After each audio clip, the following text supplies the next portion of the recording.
السلام علیکم ورحمۃ اللہ وبرکاتہ۔ شرکائے ترجمۃ القرآن میل فیمیل، میں آپ کو گرامر کا لیسن 4 الدرس الرابع بھیج رہا ہوں۔ اس میں اس سے قبل آپ نے اسم کی علامات کے ذریعے سے اسم کی پہچان سیکھی تھی۔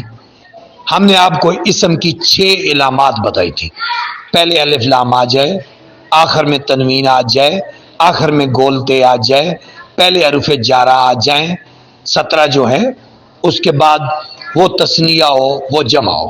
یہ 6 علامتیں جو ظاہراً نظر آتی ہیں نا، ہم ابھی آپ کو وہ کام کروا رہے ہیں جو نظر آتا ہے، جو ٹیکنیکل باتیں ہیں وہ نہیں کروا رہے تاکہ آپ بوجھ محسوس نہ کریں۔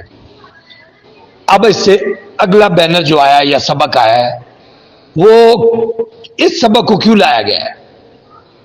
اس لیے لایا گیا ہے کہ اب بعض سارے قرآن کے ہر لفظ میں علامات نہیں دیکھی جائیں گی، بلکہ بعض کلمات وہ ہوں گے جو ہوں گے ہی اسم، ان کو ڈیزائن ہی اسم کے لیے کیا گیا ہوگا۔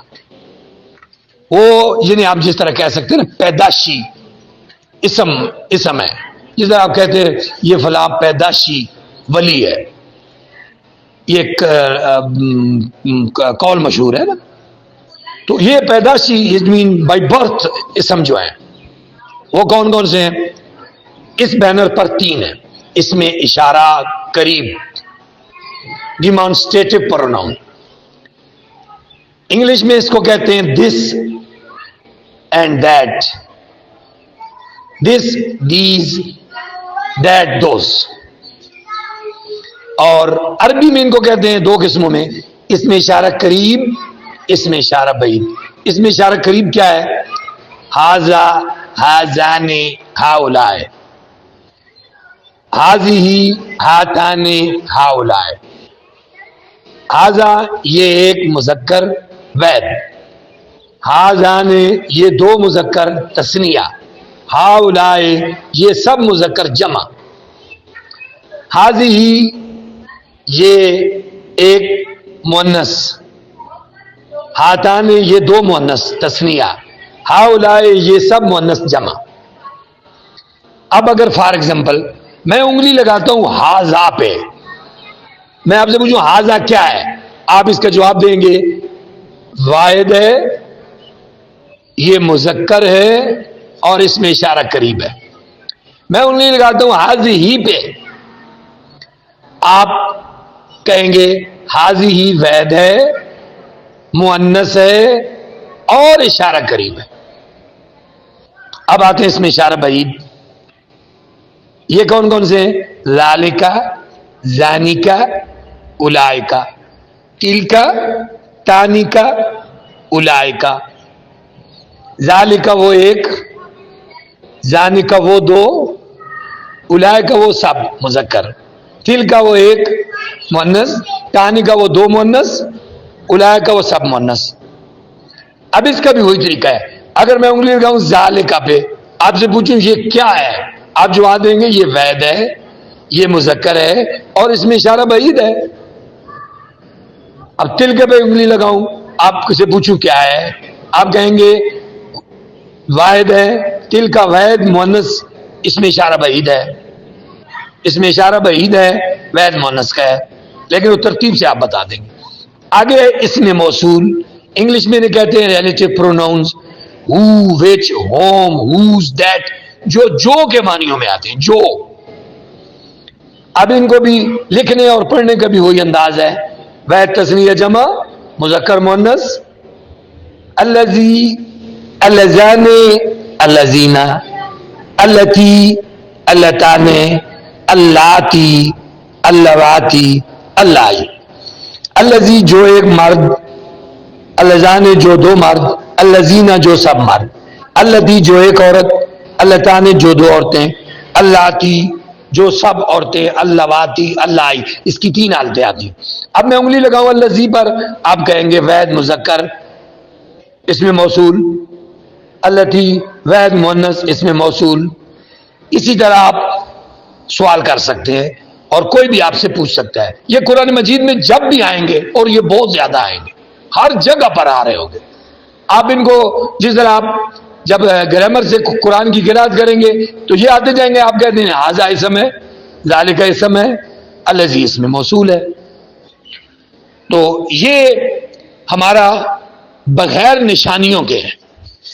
اسی طرح ہمارا بینر سبق نمبر 5 ہے, سبق نمبر 5 ہے, اور وہ بھی بغیر نشانیوں کے اسم ہی ہے.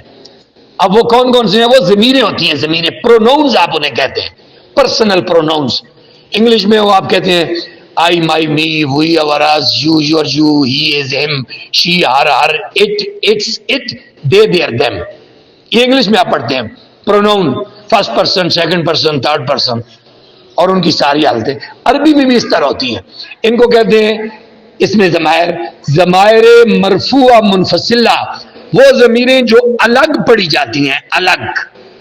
وہ کون کون سی ہیں؟ ہوا, ہما, ہم, ہیا, ہما, ہننا, انتا, انتما, انتم, انتی, انتما, انتنا, انا, نحنو. اب ان کا بھی وہی طریقہ ہے, معنی ساتھ لکھا ہوا وہ ایک, ہما وہ دو, ہم وہ سب, یا وہ ایک, ہما وہ دو عورتیں, ہننا وہ سب عورتیں, انتا تو ایک مرد, انتما تم دو مرد, انتم تم سب مرد, انتے تو ایک عورت, انتما تم دو عورتیں, انتنا تم سب عورتیں, انا میں, نحن ہم. اس میں مذکر مؤنث کا ڈفرنس نہیں ہوتا. اب اس پر بھی آپ انگلی لگائیں. فار ایگزامپل آپ سے پوچھے ہوا کیا ہے, آپ کہیں گے وحید, مذکر, غائب, ضمائر مرفوعہ منفصلہ. یہ کیا ہے؟ واحد, مؤنث, غائب, ضمائر مرفوعہ منفصلہ. انتے کیا ہے؟ انتا کیا ہے؟ واحد, مذکر, حاضر, ضمائر مرفوعہ منفصلہ. اور انا کیا ہے؟ واحد, مذکر, مؤنث, متکلم, ضمائر مرفوعہ منفصلہ, یا ضمائر منفصلہ بھی کہہ دیں. اگر مرفوع لفظ ابھی تھوڑا ثقیل لگتا ہے تو صرف ضمیر منفصلہ, الگ آنے والی ضمیریں, یہ الگ آتی ہیں اور یہ سبجیکٹ بنتی ہیں. جیسے آپ کہتی ہیں آئی ایم مسلم, تو آئی سبجیکٹ ہے, تو یہاں آپ کہہ سکتی ہیں انا مسلمتن, میں مسلمہ ہوں, انا مسلمن, میں مسلمان مرد ہوں.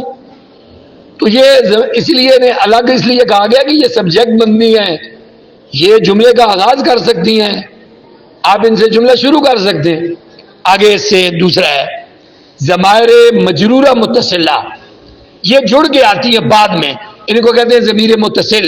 یہ بہت زیادہ قرآن میں آتے ہیں, بہت زیادہ آتے ہیں, اور یہ جہاں بھی آئیں گے آپ انہیں دوسرا کہیں گے اسم ہے. ہما ہم, ہا ہما ہننا, کا کما کم, کے کما کنا, یا نا. یہ ضمیر مجرورہ متصلہ کی گردان ہے, اوپر ضمیر منفصلہ کی گردان ہے. آپ جو کو کہیں ضمیر مرفوعہ منفصلہ کی گردان سناؤ, آپ ایک سانس میں سنا دے, ہوا ہما ہم, ہیا ہما ہننا, انتا انتما انتم, اندے انتما انتنا, انا نحن. اور مجھے بھی آپ نے ایک سانس میں سنانی ہے. ضمائر مجرورہ متصلہ کی گردان آپ سنا دیں, او ہما ہم, ہا ہما ہننا, کا کما کم, کے کما کنا, یا نا. اب جو ہم نے 2 بینر پڑھے, اس میں اشارہ ہو یا ضمیریں ہوں, یہ مفرد ہوتی ہیں, یہ معرفہ ہوتی ہیں. پھر سن لیں, یہ اہم بات ہے. اس میں اشارہ قریب ہو, بعید ہو, اس میں موصول ہو, ضمیر مرفوعہ منفصلہ ہو, ضمیر مجرورہ متصلہ ہو, کوئی بھی ہو, یہ مفرد ہے, سنگل ورڈ ہے, اور یہ معرفہ ہے, معرفہ. یہ نکرہ نہیں ہے, پراپر ناؤن ہے, پراپر ناؤن. یہ کامن ناؤن نہیں ہے. اور یہ ان کی خوبی ہے کہ یہ معرفہ ہونے کی وجہ سے جملہ ان سے آغاز کیا جا سکتا ہے. یقیناً آپ کو میری بات سمجھ آئی ہوگی. بار بار ریوائز کریں اور ان کو یاد کریں. میں پوچھوں گا, ہاں جی, منفصلہ کی گردان پوچھوں گا, موصول کی گردان سناؤ, اشارہ بعید کی سناؤ, اشارہ قریب کی, اور ایک سانس میں سنا دینا, یہ اس کی پرفارمنس ہوگی. اللہ مدد فرمائے. اور ہمیں قرآن کی زبان کو سیکھنے میں آسانی پیدا فرمائے۔ السلام علیکم ورحمۃ اللہ وبرکاتہ۔